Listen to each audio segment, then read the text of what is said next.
सापगंडा शिव मंदिर कसमशिला नदी गंगवंश तीर्थक्षेत्र श्री कालेश्वर महादेव श्री रामचंडी भगवान अपार करुणारू आज के सापगंडा बहुत दिन पुराना इतिहास देखिक समस्ते भक्त वृंद जनसभा महाशिवरात्रि पालित हुए, शिव श्रावणी पालित हुए और प्रत्येक सोमवार भी भगवान भक्तर जनगहली हुए।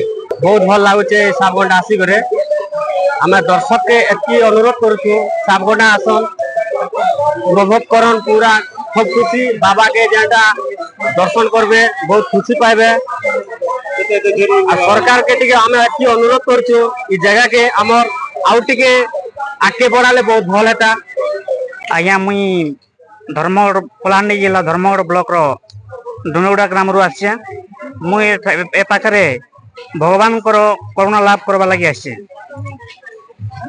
तो ये पाखरे देखली जे शह शह संख्यार भक्त माने एठाके आसुचन आ एठारे गोटे आकस्मिक बेले जिनिसटा होचे सेटा होचे बंडा बोली कहसन जेनटा कि पथर भितरे गोटे कोणा अच्छे से जदि आपण जदि छिंगली जीवे बा पशि जीवे आ से बाहर बेले जेन मनस्कामना जेन भक्त